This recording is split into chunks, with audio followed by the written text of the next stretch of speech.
the Around the NFL podcast. Knows how to pronounce GIF, or is it GIF? Welcome to another edition of Around the NFL. My name is Dan Hanzus. Heroes here, Marc Sessler, Gregg Rosenthal. I don't care what your GIF take is.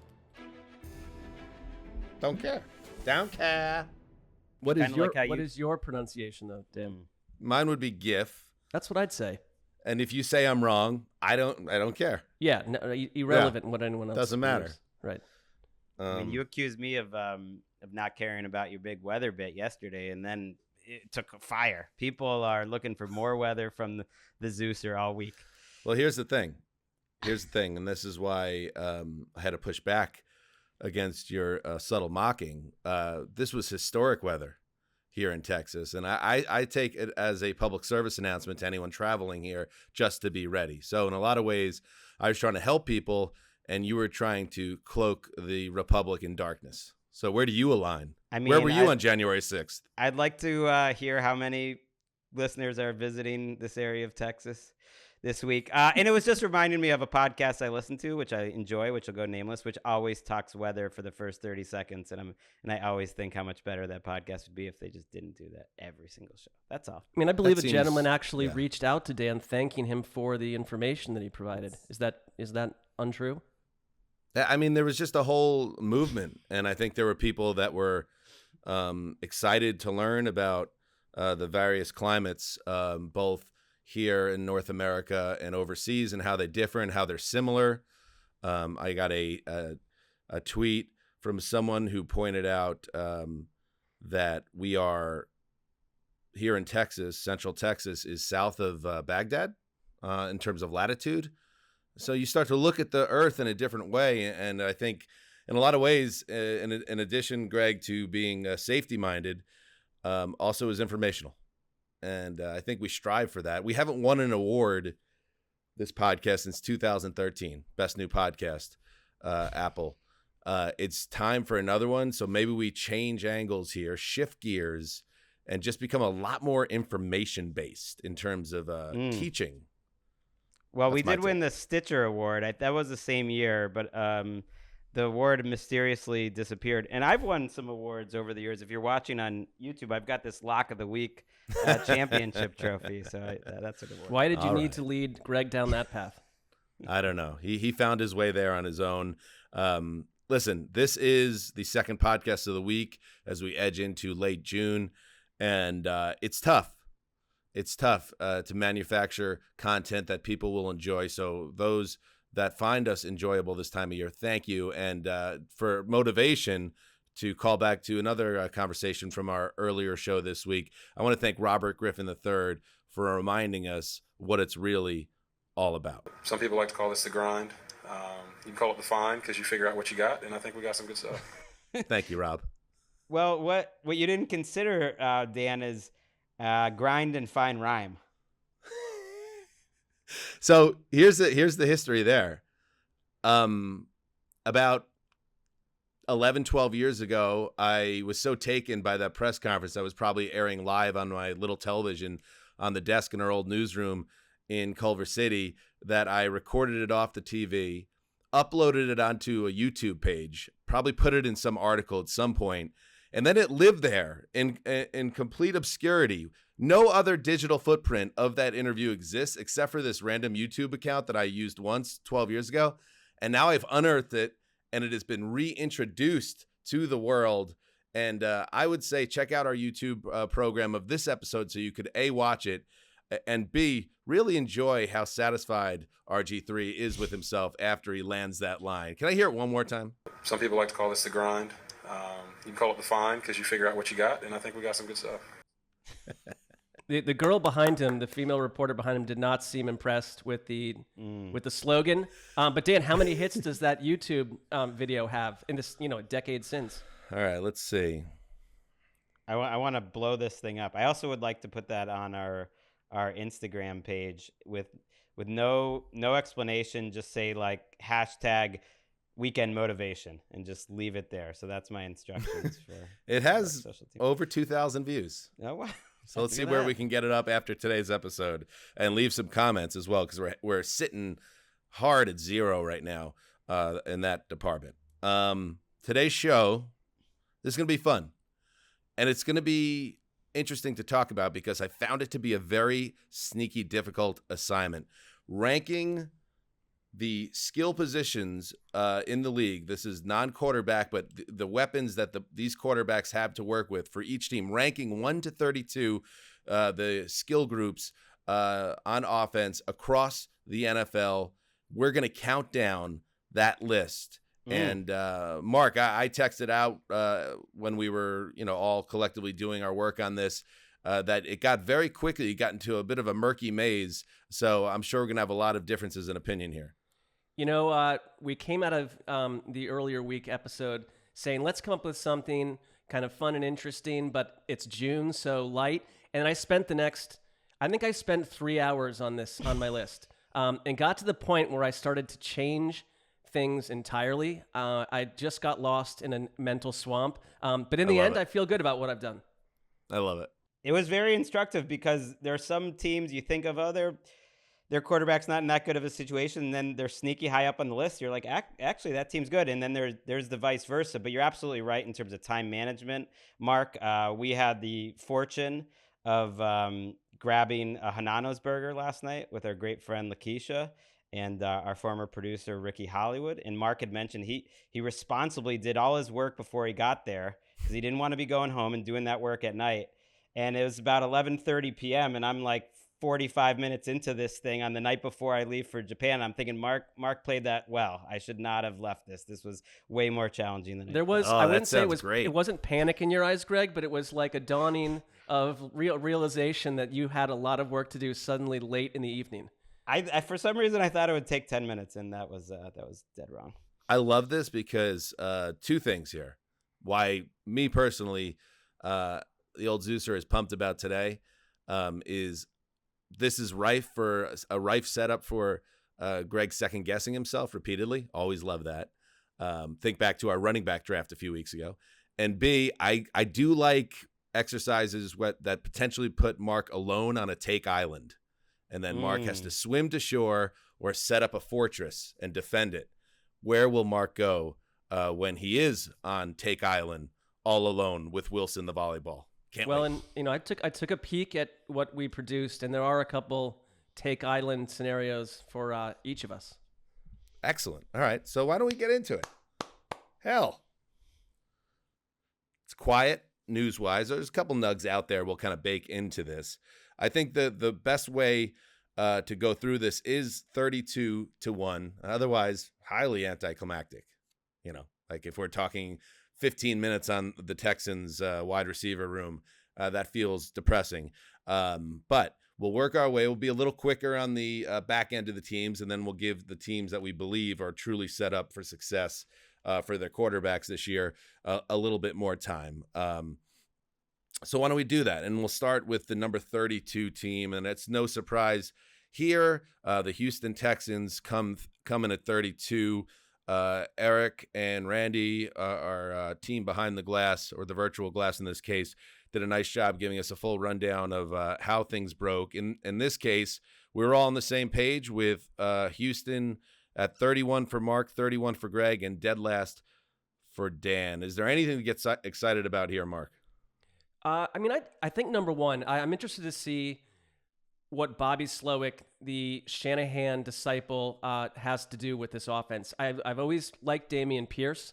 I almost considered him as a making the leap candidate in our last show.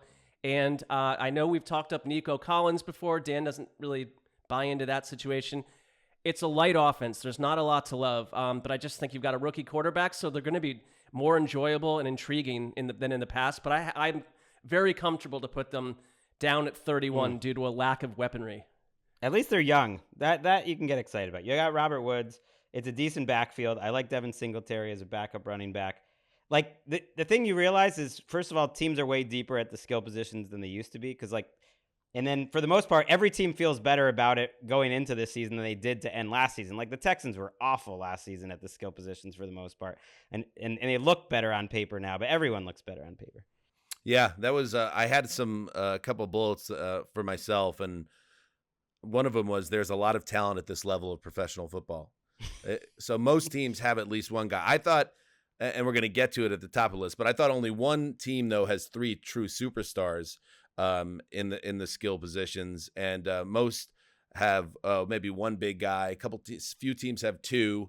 And then it's like some teams are deeper than others without as many stars. It's very interesting when you kind of dig into a little bit. So, but we all had Houston. We all finished with Houston at 32. Ahead of them, 31 Arizona, 30 Carolina, 29 Tennessee, 28 Indianapolis. And I think it's pretty evident with Arizona where they're at. We don't need to dig in deep there. Carolina, they were obviously, to get Bryce Young, giving up DJ Moore, by far their best player on offense in a post-Christian McCaffrey landscape, who also exited the picture. They are kind of starting over and trying to build that room up. Tennessee and Indianapolis are interesting to me because Tennessee still has Derrick Henry, a Hall of Fame running back, who showed last year, maybe if it doesn't have the same gear as a couple of years earlier, still a big-time player and a statistical producer at a elite level. And then the Colts have, Greg, an interesting player in Michael Pittman is their number 1 wideout, and then Jonathan Taylor, who's under the radar as a potential big-time bounce-back candidate this year. Right, those 2 teams are a good example of how deep it is, because Taylor and Pittman, that's a good one too. Titans have Henry, who, yeah, I see declining, but 2 guys I could see making the leap in Okonkwo, who I love, and Treylon Burks, who I don't think was as bad as a rookie. So it's like, it does say a lot that almost every team has younger players too behind them that they feel good about. These teams are thinner. The one where I disagreed with you guys a little bit, and this was one of the surprises doing this, was like, I had the Panthers dead last. There's this idea that it's a good situation because he has Frank Reich and on paper a good offensive line. They played well last year. But they have some big injuries they're coming off of interior line. But I had them dead last. Like, their number 1 receivers, DJ Chark or Adam Thielen, and like Miles Sanders is a below average starter. I didn't see anything on their skill positions other than Bryce Young that's close to average. They were just about dead last for me. Like at tight end, Hayden Hurst is okay. Receiver, they're maybe dead last, and running back, they're mediocre. So I had them dead last. They're starting over at wide receiver. In general, in this exercise, I don't know how you guys did it, with one exception, the rookie class, I'm just not going to get totally pumped up yet because they haven't played football at this level yet. But I like Hayden Hurst, I guess, a little bit more than you. I do like Miles Sanders more than you as well. I like him, but I think if you rank them all, would either of them rank better than average? I don't think so. Well, where do we have him, Greggy? I would if those are your 2 best positions. Yeah, I have him dead last because the receiver position. Yeah, I don't think there's a lot of variance between where I put that team at 28th versus 32. No, that's fair. Every other team has kind of like 1 or 2 guys though that to me could be stars or like real plus starters. And on paper, to me, I don't really see any. Unless Mingo super pops. I have a question for you because, look at the Colts, all right? Is there some prejudice based off how disastrous last year was versus what we're actually looking at? Like, I'm not saying there's stars on this team, but, and again, like we're not factoring in Anthony Richardson, but Jonathan Taylor, Michael Pittman, Alec Pierce. A year ago, we were talking about the Colts as like a top 5 team in the AFC. And not a lot's changed except that the offensive line was taken apart last season. But if that improves, I don't hate this team as much as where I put them. This is why I found this exercise a bit frustrating, because it's like, I don't think these teams look that bad. They just are sitting where they are because of these other teams. Well, the Colts are interesting because I think there has to be recency bias in terms of, look at a guy like Jonathan Taylor, who had like a peak Jamal Charles season heading into last year, and then dealt with injuries, and the offensive line came down and all that factored in. So I guess I'm not as high on him coming off a totally lost season. But again, we have we're all kind of in the same boat. Yeah. They're pretty low in this exercise. Well, he was a huge part of my spectacularly bad running back draft, so he's got to carry me there. He could bounce back. Their line needs to bounce back, but we're not talking about the offensive line. I'm also not. You mentioned an offensive coordinator, Frank Reich, or a head coach in Frank Reich that is known as a play caller. I didn't factor in that either. No, neither did I. Yeah. Neither did I. All right. Up next, New England. So the Patriots that we have at 27, and for Patriots fans that are out with the pitchforks or maybe thinking like Dan, for instance, is burying them and bringing them down. No, we're all kind of in the same boat here. In fact, Mark and Greg both had him at 24th. I had him at 27th. And Greg, you could squint and see some real opportunity for this offense to be better. I just talked about Ramondre Stevenson, our last draft, potentially being a big-time make-the-leap guy, but it's their wide receiver room and suspect tight end group that really holds them back for me. Yeah, it kind of goes on, like, what are you going to rank these teams on? Like, let's say them versus the Rams. Like, the Rams have Cooper Kupp. The Giants, for instance, have Saquon and Waller. The Patriots don't really have that guy. They have Ramondre, which could be that guy. But they do have a lot of players. So I think depth does matter. I think their fourth receiver and their second tight end, they have Gesicki and Henry, are better than most teams. And that's probably why we all ended up in the same spot. They're not, to Mark's point, like every team feels deeper at the skill positions than they were 7 years ago. I think that's just the evolution of how the NFL is going. And I'm with you that I didn't try to factor in the coaching staff and Shane Steichen in Indianapolis or Bill O'Brien, but it's a little hard I don't want to judge the Patriots off of last season for what we talked about in the last show because it was an absolute apocalypse. So I'm fine with where they are, but like I could see them being much better than 24th if Bill O'Brien makes a big change. Well, in a perfect world, they have like 4 number 3 receivers or 4 2/3 receivers. There's like no hope that any one of those guys is like a true one, which is a problem. If DeAndre Hopkins ends up in Foxborough this year, they're probably moving up for me into maybe as high as the late teens or at least, the 20-22 range. But, and like I said last week, don't let him out of the building. You let him out of the building. We'll see what happens with Hopkins, but he continues to linger on the market. All right, moving on. Here's so the Giants, we're all kind of in lockstep pretty much on the Giants, 22, 27, 28 in our rankings. Mark, Greg, Dan. Almost on an island there. It gets thin there pretty quick after Saquon. Well, I mean, I kind of want to see what happens with Wan'Dale Robinson. I'm with you. They're not weapons rich, but Darren Waller, if you get a healthy, good version of him, that improves that offense a lot. I mean, I think in general, they were so well coached that last year they were 10th in pass DVOA and 7th in rush DVOA with a lesser cast than this. So it's like that says a lot about Brian Dable, but again, I got to get that out of my head. I can't factor that in. I got bad. I liked the trade at the time. In fact, I love the trade, especially when you factor in what they gave up. I'm getting the suspect vibes on Darren Waller on the Giants. That just something doesn't feel right there. Just a hunch, nothing based on nothing else other than, I guess, his recent production, injury issues, changing teams, whether he's really into it, how much he was into our presentation, Mark, at the Pro Players Training for Media Summit when we were asked to give a speech on how to make a successful podcast. Didn't seem overly engaged with what we had to say. That's probably where 92% of your take is coming from because he did seem like were you guys overly engaged? I wasn't there. It's called Broadcast Boot Camp. I mean, you weren't engaged enough to remember. We did a wonderful job. I do like pro players practicing for broadcasting. At some point, I think Broadcast Boot Camp was thought to be too edgy a name. I think they gave it a new name this year, by the way. But I don't know. Yes, maybe he wasn't engaged at the boot camp, but I don't know. Is he engaged at all at this point? I know he got paid. We shall see. The Rams, this one's interesting. We have them collectively at 25th when we averaged out where we had. Mark, you had them at 27. Greg, you had them at 26. I had them at 17. Wow. I'm going to share why I had them at 17 because it was one of the principles I had when I was making my rankings.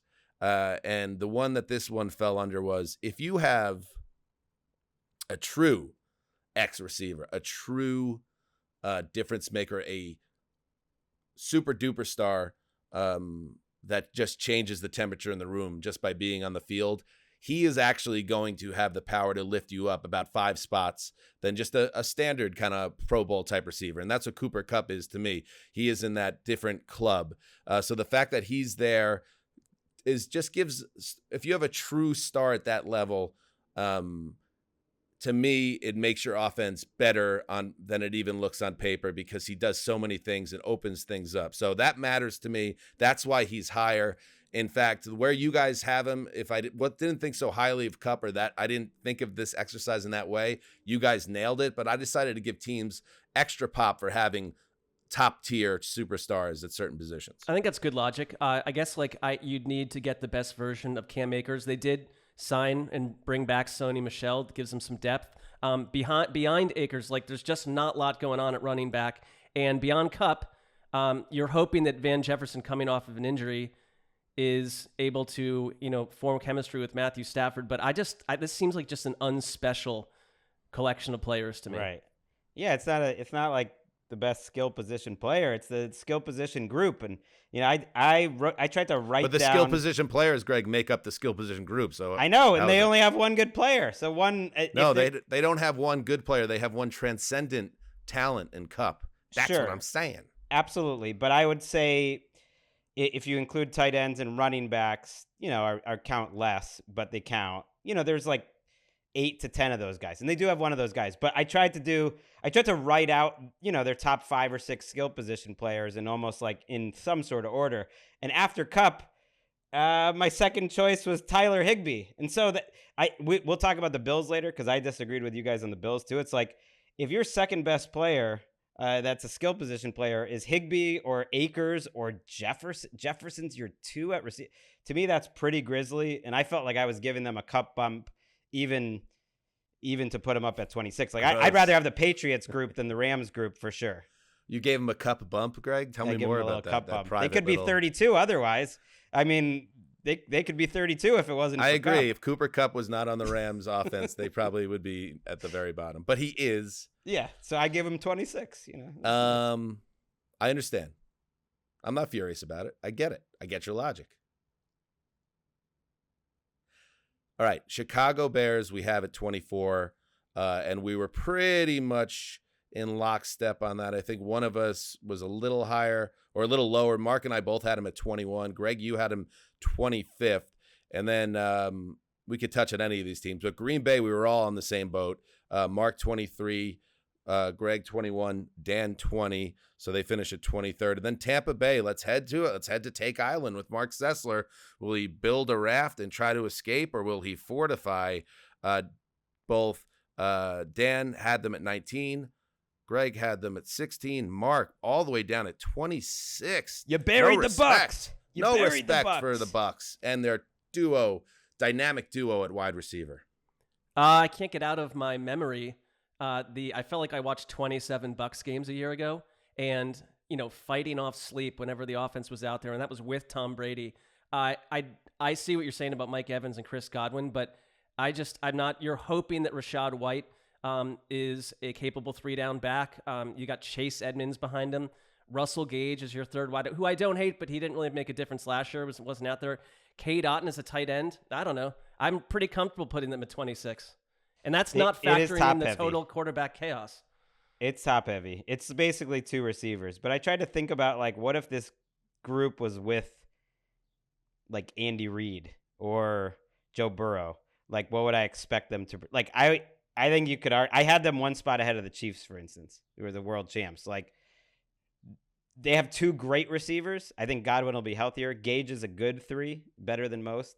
You're right, it's a little thin. It's a little thin after that, but that's an average group. I don't think Mayfield, and the offensive line might not be bad either, by the way. It's not actually a bad group around the quarterback. It's just the quarterback's terrible. I've decided, I might have had them a little bit lower, but I've now decided, as we turn the calendar over to 2023, to be part of the solution, not the problem, when people overlook Mike Evans and what he's brought to our league. 9 straight years with 1,000 yards. That is incredible. Durability, production, you just don't see it. Has anybody ever done that? Did Jerry Rice even do that? Yes. I believe so. But I would just say that most of these teams got a chance to make the Hall of Fame.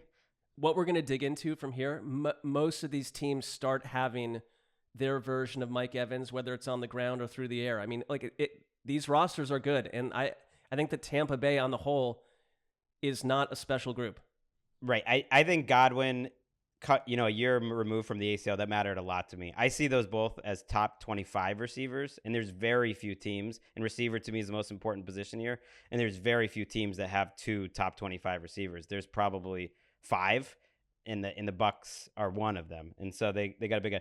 Just one thing quickly, we all ended up agreeing on Green Bay, which is interesting because I actually found them maybe the most difficult team to rank in this entire exercise. Their running backs are awesome, Jones and Dillon, and then their receivers, I love Christian Watson as a rookie, and then it's Dobbs and some rookies. I gave a little rookie pop if I like the rookies, but I didn't try to overrate it. Like, it's just a fascinating, weird group. I didn't know where to put them. They're more interesting than the Patriots and the Titans of the world, but I guess we all kind of agreed in the end. Yeah, I think I'm with you on that. I was trying to figure out, because I kind of broke it down when I was trying to make decisions. I had the 3-star tier, which is just one team. I had the 2-star tier, which I had a group of about 6 or 7, and then the 1-star or close tier. And I couldn't figure out if the Packers were the 2-star tier or a 1-star or close tier. And I had them just on the other side because Christian Watson, I do want to see how he performs with a different quarterback other than one of the greats ever. But he did show a lot. But am I ready to say that guy is a locked and loaded star? I'm close to it, but I'm not quite there. Well, I'm with you. I love their backfield. Aaron Jones, AJ Dillon. I think Watson can be a star.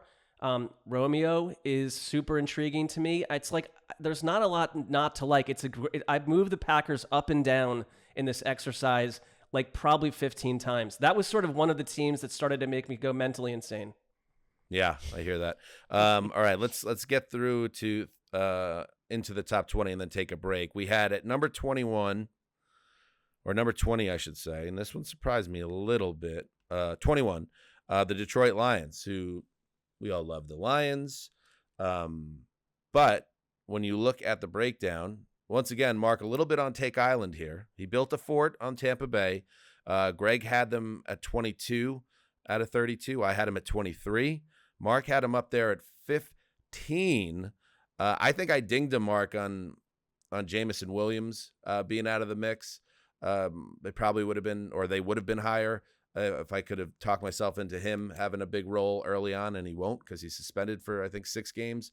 Why do you have them in the top half of the league in terms of skill players? Well, that's interesting on Williams because the way that I did this when I looked at their roster, there is some projection because part of it is like I didn't really factor in the suspension because I'm looking just literally at the roster. So we did that a little differently. I'm not in love with David Montgomery and never have been. So to me, it's a projection of Jahmyr Gibbs and like Sam Laporta, who has been blowing up the offseason program. Those guys need to work out, but this is one where I did factor in the rookies a little bit. And I maybe factored in Ben Johnson a little bit. I guess I shouldn't have done that, but I think the Lions, to me, I almost thought I was going to come in with one of you guys having them higher than me. I thought, if anything, one of you guys were going to like them more, and I'm a little surprised with how this turned out. Yeah, they were one of the teams I thought this was instructive, that after doing it, I was like, oh, the Lions actually don't have a great, weapons group compared to average. I mean, Amon-Ra St. Brown's a nice player, but he's your number one. And then who's the guy you're totally counting on behind him? I believe Jameson Williams could be interesting. I didn't count the suspension, but I've never seen him do anything. Right. And then you have Josh Reynolds in there. You have rookies that I like, and so I give him a little bump for that, or else they wouldn't even been as high as 22. But it's a little shallow. Yeah, that's what I took out of the exercise too. It was like, oh, good job by you, Ben Johnson. Right. Because sure. It's not like with the Chiefs, for instance. Like, well, but then you have Patrick Mahomes. It's Jared Goff then who's making all this go, and maybe we got to give Jared Goff more respect because that offense was a top 5 offense last year in many metrics. But we can't factor in. I think it's tough because you can't factor in the fact that their offensive line is a dominant group that really turns the key on the whole thing. GC, Mark, GC. But perhaps you did because they're very high in your rankings. Yeah, I don't maybe some improper procedures leaked into this exercise for me with some teams. Uh-oh. Wilson, the volleyball, is floating over the tide on that one a little bit, He's not standing strong. You were saying would he stand strong on his takes, or would he? I Tampa, think yes. No, Detroit, I wouldn't less so. move them. I wouldn't move them, but I think it's just that we did it a little differently because you're saying you don't want to really almost factor in rookies, and with Detroit, I did. Got it. Okay. Finally, before we take a break, this one was another very interesting one to me, and it's really how you choose to look at them. What do they call it? The Rorschach test? Is that how you pronounce that? Yeah. Yeah. The Atlanta Falcons kind of are that for our podcast. And for this exercise specifically, there's so much to like about it, but at the same time, how much is actually proven? So you look at the Falcons, and again, Mark, Take Island, part 3. Gregg has them up at 14. I have them at 18. Mark, you have them all the way down at 25, which really surprised me because you're such a big fan of the Falcons. This is the only team really where I kind of got maybe in over my skis about a rookie because I'm like, all right, running back, Bijan Robinson, you put him with Drake London, who we talked about in our Making the Leap series a couple days ago. You take Kyle Pitts and you project him maybe finally finding his way.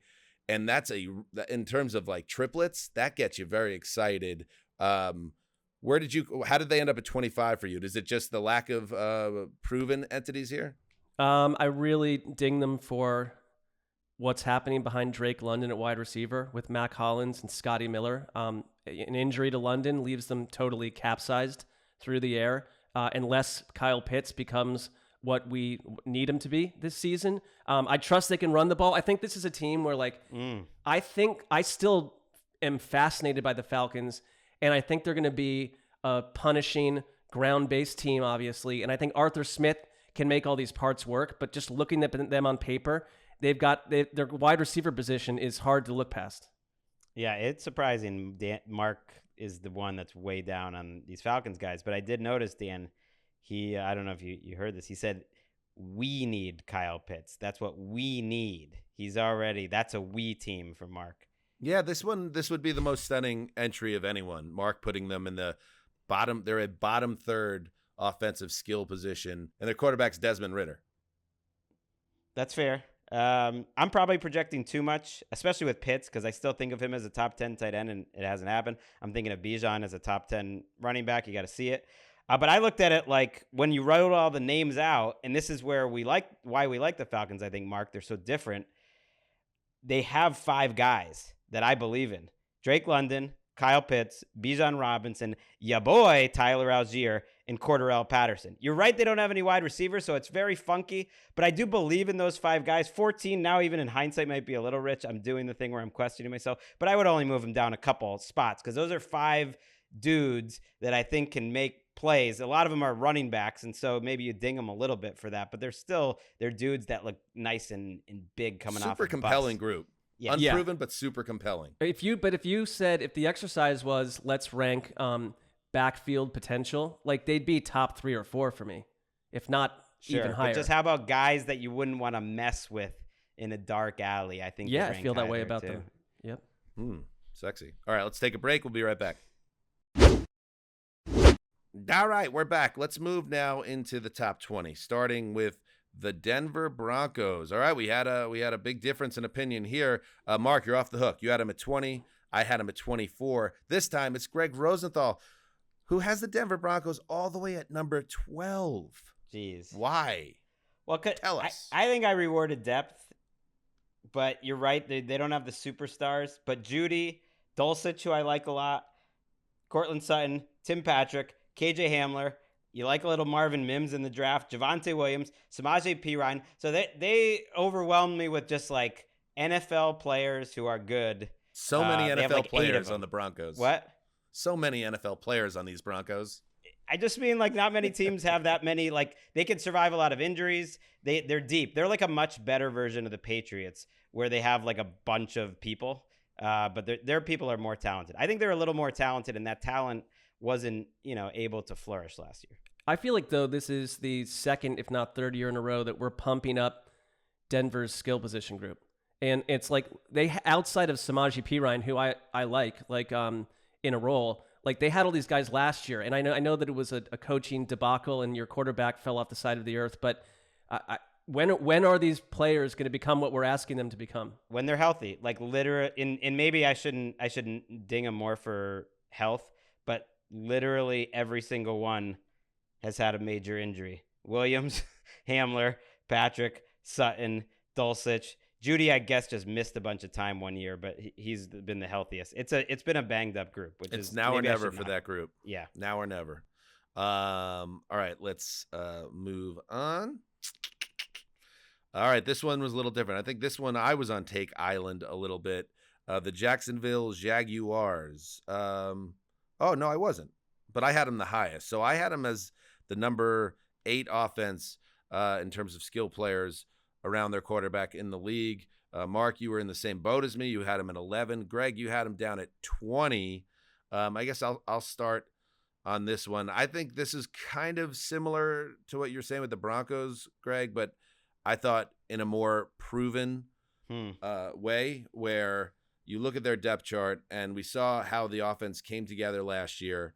I really like what we saw from their wide receivers. Christian Kirk made everybody look dumb last year for saying they paid too much for him. He was a real asset and a weapon for Trevor Lawrence. You add Calvin Ridley to this mix now, and we don't know what we're going to get from Ridley, but he was a star, an emerging true star with the Falcons before he had some personal issues and then the gambling suspension, and now he has this fresh start. I'm giving him the benefit of the doubt that he's going to, at a young age, still be a performer. And then Travis Etienne, I saw him as another emerging star on offense at running back. So I like what they're doing at running back. I like their wide receivers. I think Evan Ingram showed a lot and is a perfect match with that quarterback. I think it's just a really rock solid core, even if there's no like superstar jumping out at you. Yeah, I'd say because we were in the same place, so I won't belabor the point, but I actually had them a little bit higher for 75% of this exercise and bumped them down a bit, but I agree with you. I guess I'm just giving more credit to Doug Peterson. Like I've seen Zay Jones and Christian Kirk elsewhere and Evan Ingram. Etienne's a nice running back to me. He's not special to me. He's not a top 10 guy. And so I was giving it more a little bit to the scheme, was making these guys who are more like number 3 receivers look better than they are. I mean, Zay Jones turned into a pretty reliable player, and they're all fine. But I feel like if you put them on a team without a good coach or in a good system, they would not look very good. That's all. All right, fair enough. Moving on to number 17, the Saints. This one was the most predictable one for me, because I knew I would probably have them the lowest, and I knew Greg would have them the highest.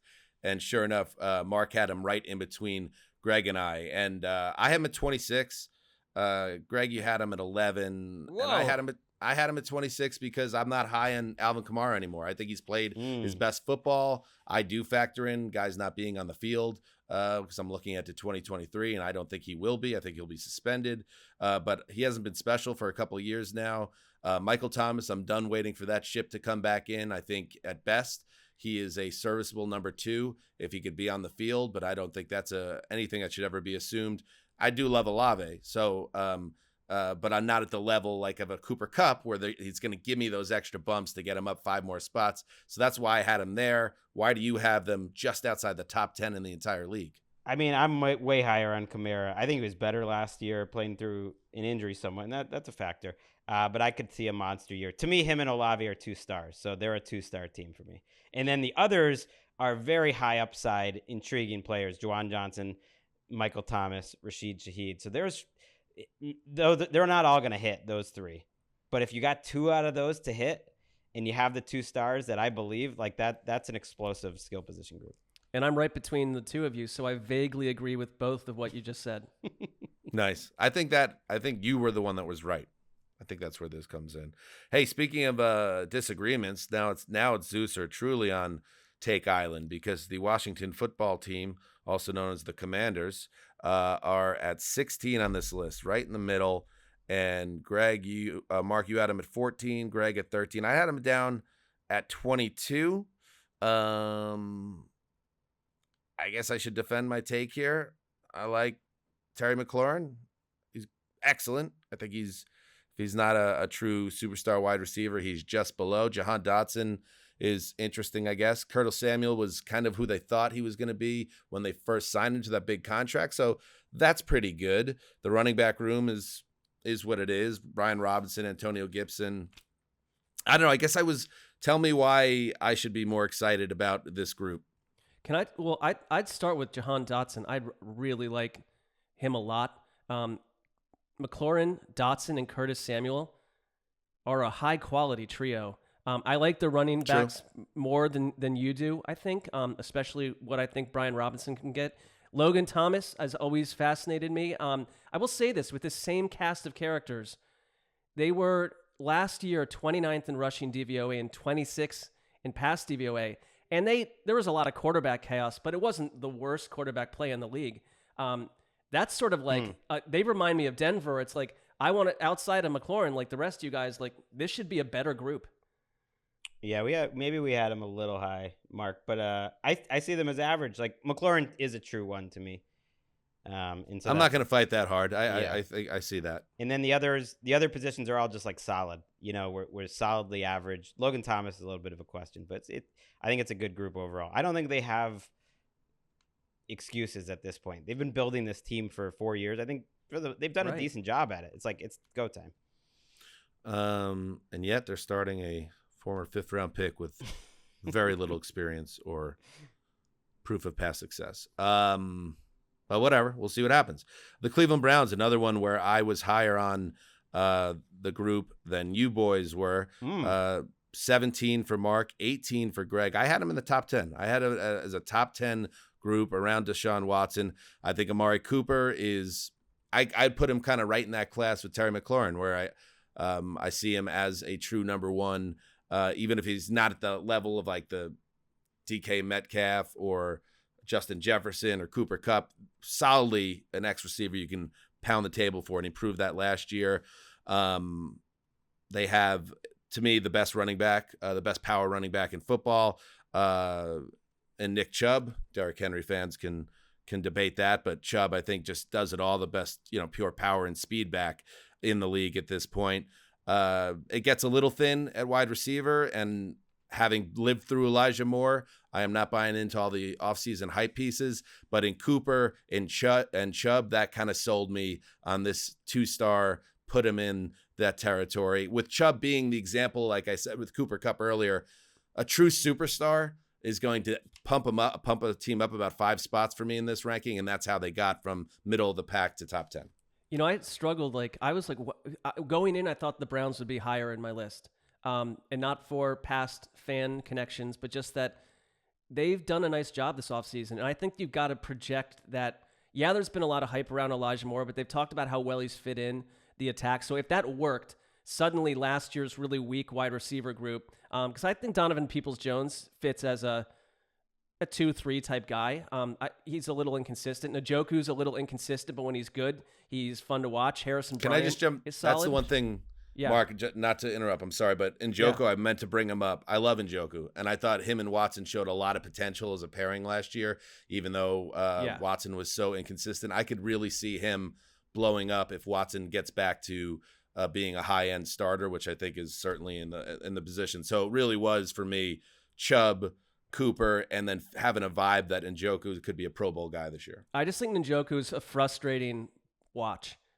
Because when he's good, he looks great, and then there's incredible drops. I think, look up and down this roster, there's just some inconsistency, but we can't factor in the offensive line and the quarterback play and all this other stuff. I mean, right. We had him as average, Mark. I think it does show how deep skill position groups are that they're coming out as average. Like I thought they'd be higher too, but their best player is a running back, so I do dig them for that. Cooper's not a 1 to me. We've kind of learned that. Like when I said like the Bucs have 2 top 20, top 25 receivers, I'd put Godwin and Evans both over Cooper. And then I like more in Peoples-Jones, but that's not an amazing group. So they're like a little below average. Not bad. All right. Number 14, the New York Jets. This time it was Mark at 16, Greg at 19. I had him 9. Zeuser, is he drinking that green juice? Always. That is not a stunning result, but I mean, their number 2 receiver is who is their number 2 receiver? I would say Corey Davis is actually their second best receiver. I know they're not paying Lazard that way, but in terms of having a nice career. Corey Davis is your second best receiver. They like Alan Lazard a lot and what he brings to the offense and his past success or knowledge of the setup with Aaron Rodgers is. I think Garrett Wilson is going to be a superstar this year. I think Breece Hall, that's the big question. Maybe if I could do it again, I would have dropped him a couple spots out of the top 10 because I can't just assume he's going to be the guy he was immediately before the injury. So Breece Hall, though, to me, flashed as a potential superstar running back. I just like their depth at wide receiver. It's another group that's maybe not after Wilson filled with stars, but I do like the idea of having Wilson, Corey Davis, Alan Lazard, McCole Hardman as your 4. I think they're going to be productive. I think you're going to see better production at tight end with a real quarterback. CJ Uzomah, I think, is a tight end that could do some things in a real offense. And then it comes down to is Breece Hall. I wonder if they're going to end up with Dalvin Cook. I'm kind of I keep on seeing that floated by different beat scribes in that area that they're monitoring that situation.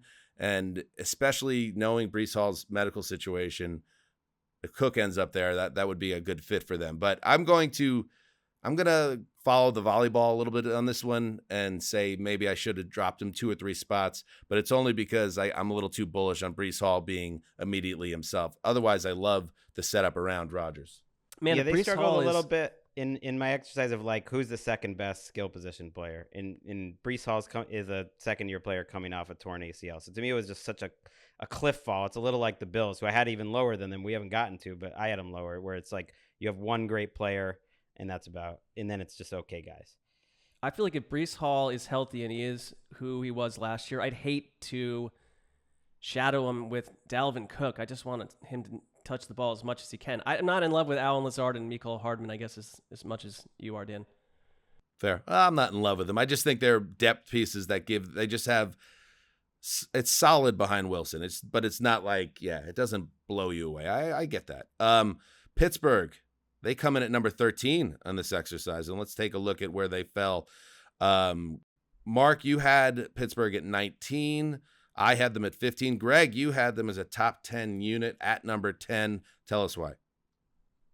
Because like their top 5 positions are good. I mean, I guess that's what I really leaned on. Like if you have above average starters at 4 positions, then you're good. Najee Harris is good.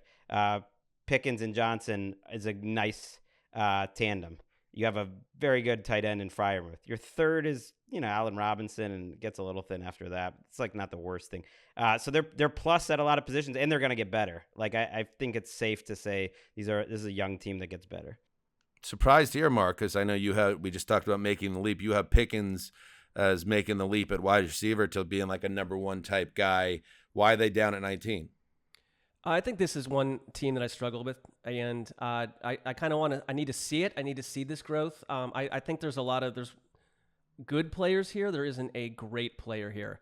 I'm not as big on Najee Harris as some people are. So I guess, when you do this, could you convince me they're more like 14 or something? Sure. It's how the chips fell a little bit, but I just don't see one player that absolutely I can trust to dominate defenses. That's fair.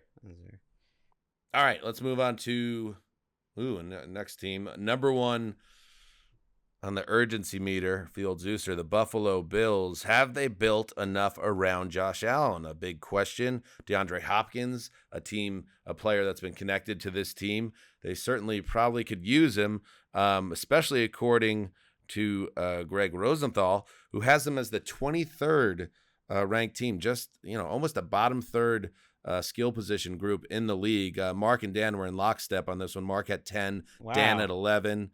I gave preemptively, Greg, I'll tell you again, Stephon Diggs, I gave him a bump because I think he is a true 1 wide receiver. Hopefully he's in a good mindset to continue to be that way. And then when I looked at the rest of the depth chart, I was looking at it, I was like, okay, I think they did a good job here. I think they need another guy, but Gabe Davis, you have At tight end, you have Dawson Knox and Dalton Kincaid. Again, first-round pick. You don't know what you're going to get from him, so I didn't put too much into that.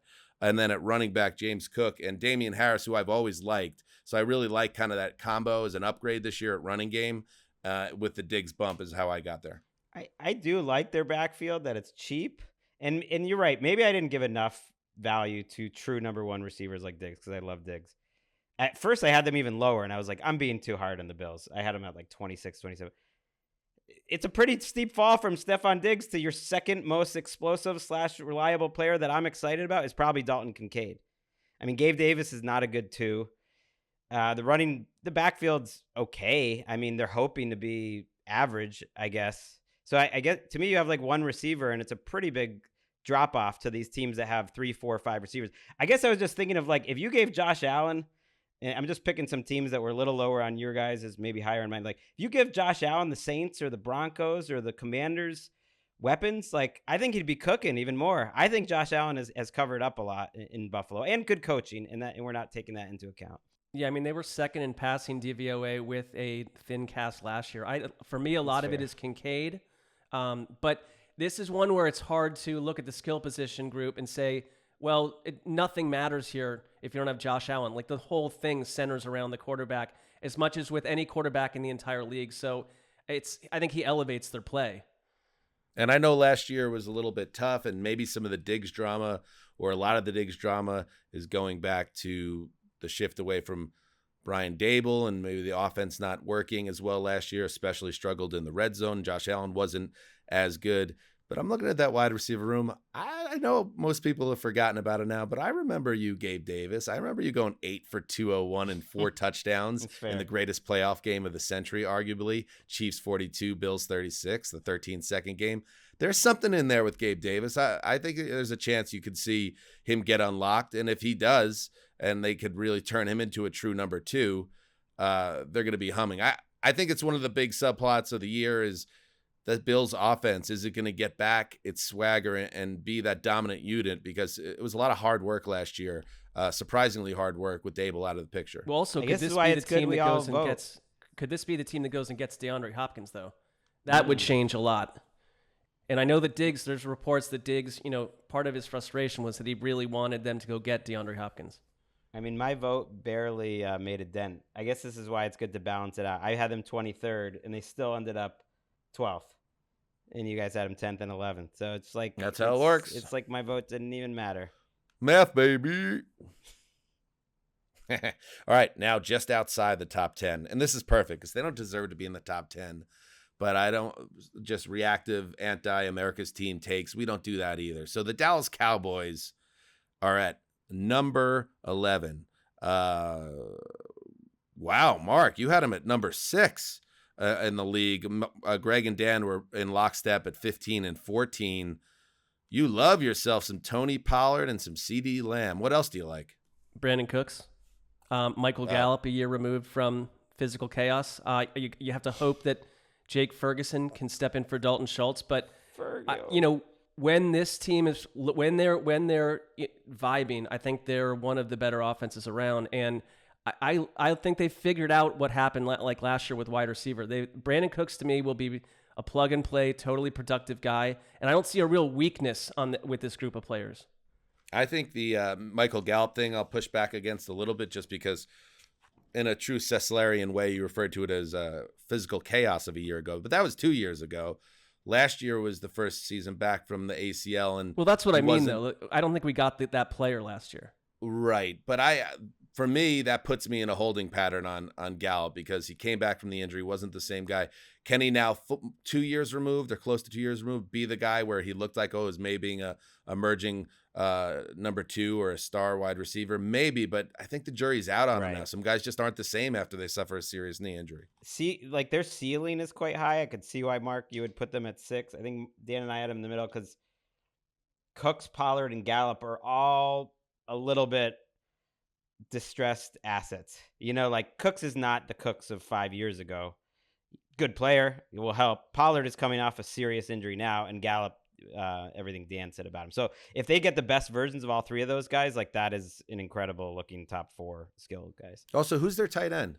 Ferguson, maybe, or the rookie Schoonmaker. I mean, so that's a That little doesn't bit of a seem question right. mark. Yeah. There should be like a serviceable white guy anchored there somewhere. I mean, Where's Ferguson they played Ferguson, and who was that other guy with the great name? They I played think them he a lot started last 8 year. games He was last okay. year, yeah. He played a lot. They do seem down a serviceable white though. I think Well, Ferguson you can make kind that of argument. like is the definite like if he pans out, he is your guy, Jake Ferguson, serviceable white.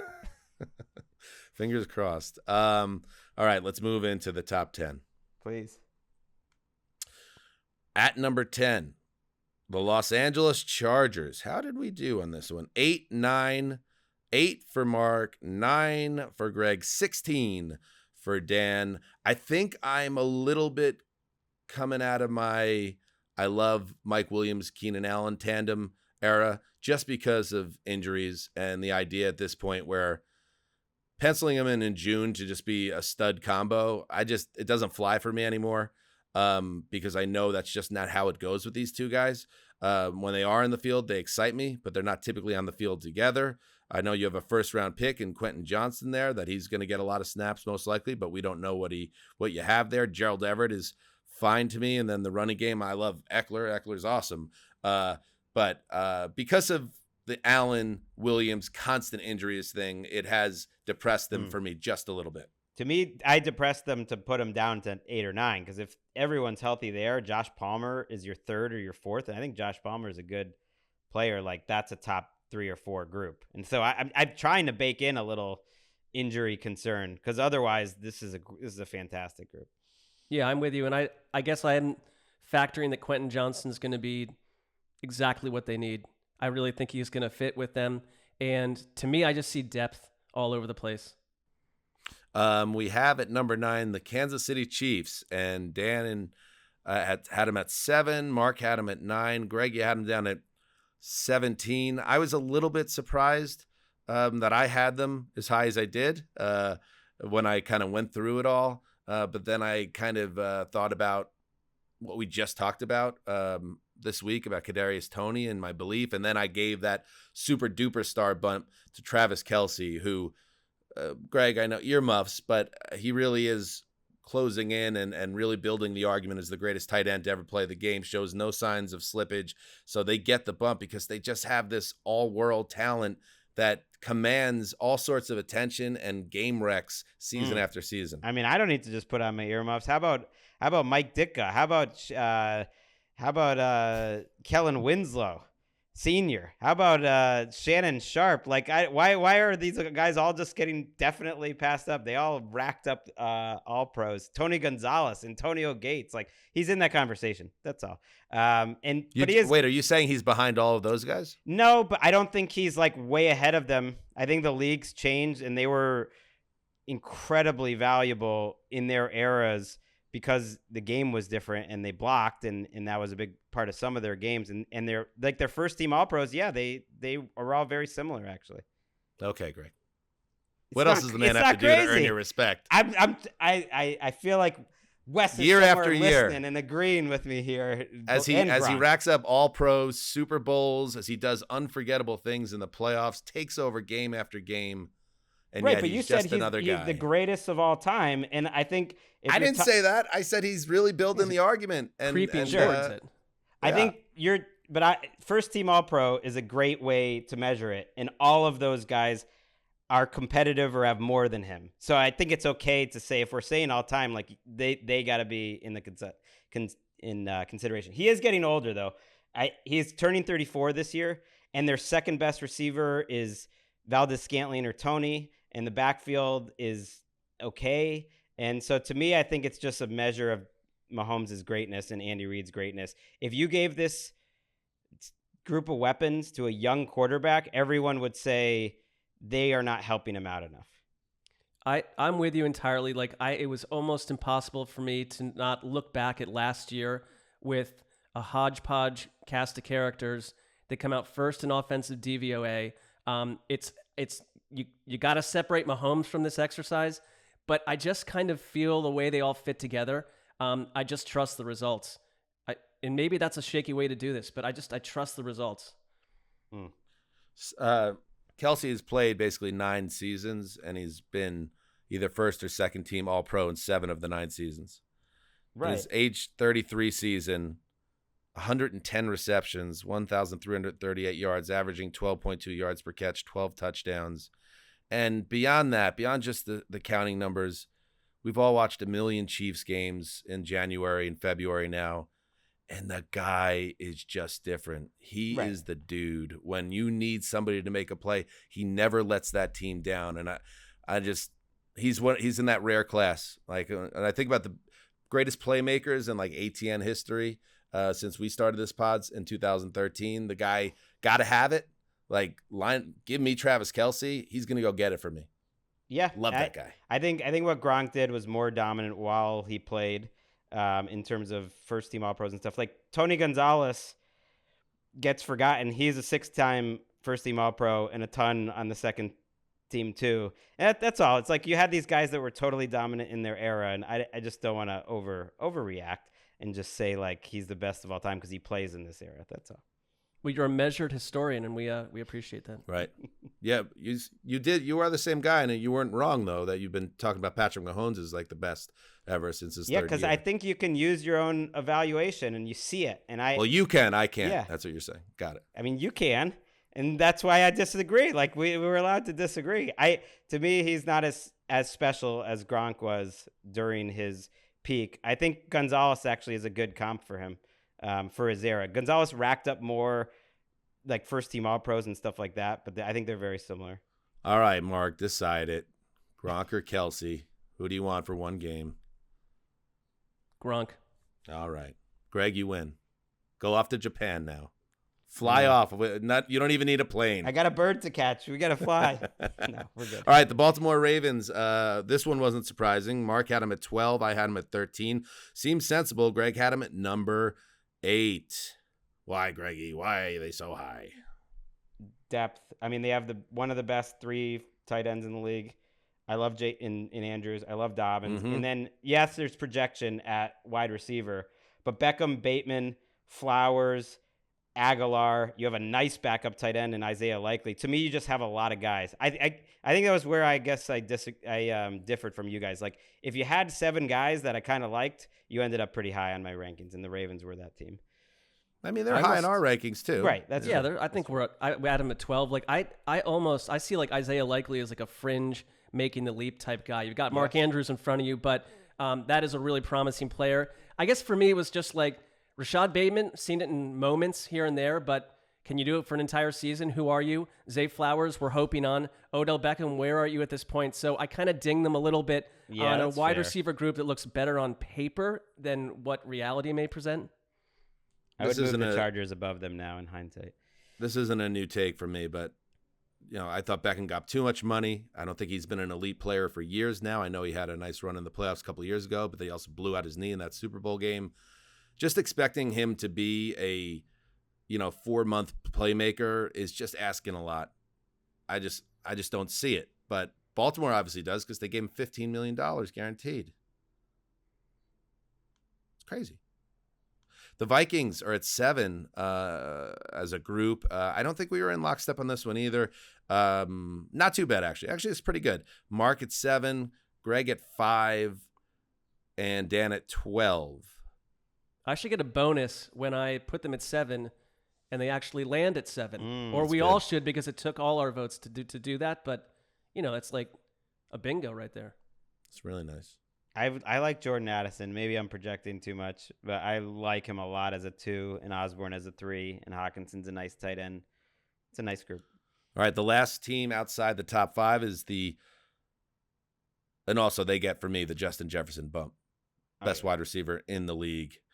Even with Adam Thielen now gone and Dalvin Cook gone, you got Jefferson, and he makes the entire team. What is it? The boat, the tide that lifts all boats. Got it. Nailed it. Vegas at number 6, 13 for Mark, but 6 for Greg, 4 for Dan. This is a great group of skill players, I think, for Jimmy Garoppolo or whoever ends up being the quarterback. Mark, why did you have him depressed a little bit compared to your colleagues here?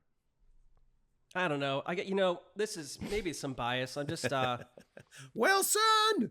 well, like, because with Josh Jacobs, all right, I guess I'm in that camp of like, I want to see it happen again.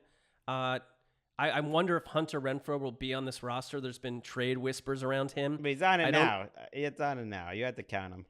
Sure, but like, I don't love the tight end group. Devontae Adams is a true star. I don't know. I don't really trust. This is one where I baked in the whole overall Raiders like coaching staff milieu, where I'm just like, not sure I buy this. That's why I like this exercise, though. I think if you separate them out from being the Raiders, you're like, wow, this is a really good group, especially if Michael Mayer, the rookie tight end, pans out. But Renfro is a great 3. Jacobs is a great running back. You have a great 1. It's a nice. Myers, I think, is a really good roster fit as Right. a number 2 behind Adams. Right. It's just a lot. There's a lot to like there, and it's Like, imagine if Man. I keep saying this, but imagine if Josh Allen or Patrick Mahomes or someone had this group. We'd be like, they would be going freaking bananas. freaking bananas is right, Greggy. Bring it back, bananas. I knew when I put them at 13 that I was going to be in a weird camp there. You feel good about it? Yeah, because I still think they're going to win like 7 games. I feel good because Raiders fans have something to be happy with us about. At least Danny and I. Yeah, it's true. It's like the nicest thing we've said about the Raiders in a while. Okay, there's only one team in the entire exercise that we all agreed on, and we're not getting to them yet. But there's one other team that we all virtually universally agreed on, but not quite, the Seattle Seahawks. And Mark, you had them at number 5. Greg, you had them at number 4. Dan had them at number 5. That is a really good setup around Geno Smith. Perhaps, making up for the fact that the quarterback is actually average. But, that's, whatever. He made the most with great weapons. It was an unfair dig, but I threw it out there. I mean, part of it is they're better this year than a year ago. Smith and Jigba, yes. Yes, please. Okay. A healthy, hopefully Kenneth Walker stays healthy, but then you add Zach Charbonnet, nice little rookie. Like, even the tight ends, like Fant and Disley, like, that's a solid tight end group. Everything is solid, and the receiver group ranks with anyone. I feel like I like DK Metcalf a little bit more than other people. Like, some people put him at like number 10. I think he's like a top 5 talent at wide receiver in the league. I love me. And Lockett is just, name me a better like 1-2 duo that you can count on to just put numbers up year after year. These guys keep nailing the draft and altering and improving the roster. And I think that Jackson's number 1 there, but Zach Charbonnet, like, he came out, he averaged 7 yards a carry last year, had over the last 2 seasons 2,500 yards and 27 touchdowns, and they're talking about him as someone who literally is battling for the number 1 job. They've got a super deep backfield. I just see no weakness here with the Seahawks. I started them lower, and I kept moving them up and up and up the list. I believe I saw Zach Charbonnet at the Westwood In-N-Out. It was during draft season, and they were obviously football players, and I thought it was him, and then I like Googled it on my phone. I'm like, yeah, pretty sure that's him. So shout out to Zach if you're listening. That was me. In the old days, Greggy, if you were working at the PFT, that might have been a post about it. Is Charbonnet taking his training seriously at the fast food joints? Maybe he got the lettuce, animal style. All right, we're closing in now on the end of it. The Miami Dolphins come in at number 4. We're all feeling hot about the Dolphins. Mark at 4, Greg at 7, Dan at 3. Greggy, I know 7's not a bad 7's score. high. But you got Jalen Waddle and Tyreek Hill. Dolphins fans are raising their hands like, no, we have the best 1-2 punch. Berrios is whatever to me as your slot, but maybe an upgrade. Tight end's a little bit of a hole, I guess. But Mostert, Jeff Wilson, maybe they end up with Dalvin Cook. I look at it and maybe I'm putting a little too much on the 1-2 punch at wide receiver, but hot damn, that is some 1-2 punch. Speed kills. It's awesome, and in retrospect, maybe I shouldn't have the Vikings ahead of them. But you mentioned it, the third receiver and tight end, that's 2 positions that seem a little below average to me, so it didn't quite match up with these other teams. Okay, that's fair. That's fair. I'm looking at it again, and maybe I should have toned that down. By the way, Tyreek Hill is involved with issues with the law once again, an altercation in which he's accused of, I think, slapping somebody in the head.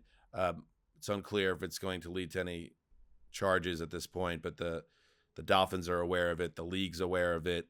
Tyreek Hill, keep your damn nose clean, brother. Come on now. Keep an eye on that situation if it becomes something bigger. The Cincinnati Bengals coming at number 3 on our list. 2 for Mark, 3 for Greg, 6 for Dan. I think the only reason, 2 things I wanted to talk about the Bengals with this. First of all, Joe Mixon, we don't even know if he's on the team, but even if he's not on the team, he's no longer Joe Mixon. It appears, anyway, based on his play last year. And then the only other thing I want to kind of keep an eye on here. Like, I want Jamar 2021 back before I'm ready to crown the Bengals wide receivers as the best triplets in the league. I just thought, like, if you kind of examined his season a little bit closer last year, he was just not, and I know there was an injury, but I'm factoring in kind of before and after the injury, he was not nearly as explosive in terms of playmaking. And then, I kind of looked at his stats because that's how it felt. And sure enough, he actually had more catches, 87 catches, but he had nearly 450 yards less. His yards per reception dropped from 18 to 12, which is pretty substantial. So in general, he was much more of a possession receiver in year 2 compared to year 1, where he was just blowing up the league and running through and passing around guys. I'd love to see that guy again and feel like he is super duper star Jamar Chase. I didn't think he was last year.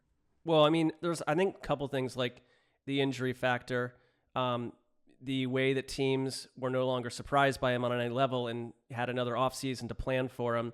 T. Higgins becoming a genuine star. I hear you. I hear what you're saying, but I think that we're going to get that player back. Where I put them in number 2, but I have to say that that's hoping that, like, the tight end position isn't a complete fail, because there's not a lot going on there. And if you got a lower version of Chase, they would not be the second best offensive skill position group in this exercise. Right, they're hoping Irv Smith is the dude at tight end, and we'll see. I thought, pound for pound, I'd take them as the best 3 receiver group in the league. I think that you made a really interesting point. We've never talked about that with Chase. He did have more yards per game, though, and I guess I look at it like he found a way to be extremely productive. He was still like a top 5 or 6 guy in terms of yards per game. He missed 5 games, so the total yardage was down. And he did it in a different way, and you want him to get back to being explosive, but he still found a way to really impact every single game. Do you know how his yards per game is only higher because the targeting was relentless? I mean, he played just 12 games and was still targeted more times than he was targeted in 17 games. But that's, when you he was take a what star the defense rookie. gives you. They adjusted. You're right, it was shorter, and that's less exciting, but Higgins to me is a top 15 receiver. I just love Higgins. So the fact that 2 of them are on the same team and you have a great number 3 in Boyd, it was just too much. It overwhelmed everything else for me. I guess I just want to make it clear. I'm not like down on Chase. I just thought like he felt more like Justin Jefferson in year 1, and then year 2, it just felt a little different. His yards per target also was down from 11.4 to 7.8. So it was just a little bit different. I'm curious to see what it looks like in year 3 for Jamar Chase. All right. Now we're into the number 2 team, and it is the Philadelphia Eagles. The Eagles we all love. Mark, you had them at 3. Greg and I had them at 2. And what else has to be said, Greg? I mean, you did, and I gave you a shout out on Twitter, Greg. Your projected starter series is great resource for things like this. And you just look at their both sides of the ball, really, but the offense too. They just have done such a great job building up every area of their team in the salary cap era. It's hard not to be jealous as a fan of a different team. Right, like the Bengals, I said, are the best 3 receiver group, wide receiver. But the Eagles are the best 3 pass catcher group. Brown, Devonta, Goddard, to me, are all, God mode. They're all, Goddard's so underrated. Like he leads the league in yards after the catch per catch over the last couple of years, which is crazy. And I love Devonta. And the running back room has enough players between Swift and Gainwell and Penny that I think they'll be fine. So they're awesome. And you mentioned that on Twitter. I wish I could have responded, but I've been locked out of my Twitter account for a week and a half. Haven't posted. Why? What have you? I had 2-factor authentication. They told us to sign up for the old 2-factor, and then I got a new phone at work. They erased the old phone. the second factors go to the old phone. So, I've contacted Twitter customer service and whatnot. It's a ghost town over there. If anyone works at Twitter and wants to somehow help me out. That number goes straight to like Elon Musk's burner phone for his side pieces. So I don't know. I might be done. That account might be done. I've tried every troubleshooting thing possible. I'm logged out, and I don't know. It's just we work for a $15 billion company, Greg. We have the strong arm of the Shield. Do you want to maybe get them on the case to try to help you? Greg, Greg, I've had these issues before, and like our social team has actually jumped in and been. Great social team. This is a unique one, and they're helping, and I think they're gonna get it done. But yeah, I was looking at, maybe it's a sign I'm about to go to Japan. Would it be the worst thing in the world to have like a 5-week break from Twitter? I haven't minded the last week and a half. It's been okay. You're not missing a lot on Twitter right now. There's a lot of submarine stuff, a lot of Titanic stuff, a lot of heat wave stuff. Have I mentioned the heat? The thing I miss the most is live sports. Like I follow a lot of tennis people, and then when the NBA Finals, the game 5 was on, great game, and I was like, unbelievable. I want to see what's going on. I'd set up a burner account, Greg, and have a second account. I know that was suggested to you last night when we were with Erica and Lakeisha that you just don't worry about this one. Just start over, start a new one. He's got like 470,000 followers. Like I don't think it's going to be that easy to start a new Twitter existence. If we get to training camp, and we haven't figured this thing out, that is what I will do. Finally, the number one offense, in case you haven't been able to figure it out, is... Yes, you know it. The San Francisco 49ers. Mark, deep all over the place. And for me, in my when I was going through it, the only team that has 3 true stars. Christian McCaffrey, the best all-around running back in the league. Deebo Samuel, the best kind of do-it-all wide receiver in the league. George Kittle, who is a Hall of Fame level talent, who showed last year he still had a ton left in the tank. And then Brandon Ayuk, who I think is knocking on the door as like a star in his own right at wide receiver as well. I mean, you can't beat that. I'd throw Elijah Mitchell in there as a really productive player. Absolutely. Kyle Juszczyk. I mean, one of the only fullbacks that matters anymore. Do it. Juwan Jennings has really developed into a nice physical third receiver. They've settled on their third receiver guy. This was, I mean, I'm sure for all of us, but I put them at 1 and never looked back. It was more about where to put the Bengals and the Eagles, but they've consistently, they're star-studded, and each of the players have perfect roles. They're perfectly used. And I mean, I just say, look at what you saw, the version we got of Christian McCaffrey. If he stays healthy, I mean, they're almost unstoppable. I think they just baffle defenses. How do you figure out how to stop them? Doesn't matter who's playing quarterback. Right. You take this group and you put a great offensive line and a gifted young play caller and Kyle Shanahan, and you just need a serviceable quarterback that can make it all go. And that's the way it's worked. And I wrote about this on NFL.com this week about the 49ers and where they are right now. Doesn't it feel like the Niners should have a Lombardi trophy or two for the past dozen years? You had those great teams under Harbaugh and got so close, and now you've had these great teams under Shanahan. They've had 6 playoff appearances in 12 years, 2 painful near misses in the Super Bowl. And now here they are again, knocking on the door, hoping to get some QB luck. But like the window is open right now with this offensive group, because who knows how long you could keep them all together. Well, not only like 6, playoff appearances, they made the conference finals in all 6. So they were in the final 4 6 times. Good call. Yeah, that's painful. It's true. It's tough to be that team that keeps getting so close. I'd say if you factor in Kyle Shanahan's Super Bowl loss to the Patriots with the Falcons, the coach has been through a lot of January and February disappointment. Like, I give him credit. Don't forget about the Rams NFC title game loss 2 years ago as well. And they keep you don't see a lot of football teams that go through things like that and keep returning year after year, and that says a lot about him as a coach. What, that he can't close and he blows it all the time? Well, there's that side, but the other side of the coin is like, when Abraham Lincoln lost an election like 18 times before he won one, so... Yeah, he lost at Ford's Theater, too. Does that make him a loser? Yeah, he did. No. That was the ultimate loss. I don't know why you needed to take it in that direction. When did Lincoln Ford's Theater's jokes become not too soon? Like, what was the year? What do you think? Like 1907? Something like that? Yeah, like early 1900s. Like those open season on the Ford Theater jokes, like turn of the century, maybe. It's just what, like, people are writing letters back and forth, and it's like, Gustavius is sending. It's like, too soon for that joke, my friend. So I've noticed there's been a real uptick in the last couple of years of like 9/11 bits and stuff, and it's like, was that 20 years? Is that what it is? Maybe it was 1885. Are there a lot of the track. like 9/11 bits? Like there's a cropping up. Surprising of 9/11 amount. bits? Surprising amount on the internet. I find. Yeah. I'll send you some memes and things. Of the like. Send me some. I want to discover what you're looking at. All right. Inappropriate, all of them, I say. Good stuff, Greg. You got to catch a bird. You're heading to Tokyo. Any final thoughts before? Let's save our pop culture thoughts. The show went, not surprisingly, longer than we expected, so we're gonna put those in our back pocket for now. But you could share your thoughts before you catch that bird. You do get this feeling on days like you're about to take a little vacation or you're going overseas and stuff, and you just have that. It's like a kid-like feeling of excitement. I woke up excited today. You feel grateful for what you have to. Like this, we've had a tough off season as a group, but there's no two guys I'd rather be doing this with. We're having fun, and this is a nice time of year for us, so we better enjoy it. That was nice, Greg. That was a great statement.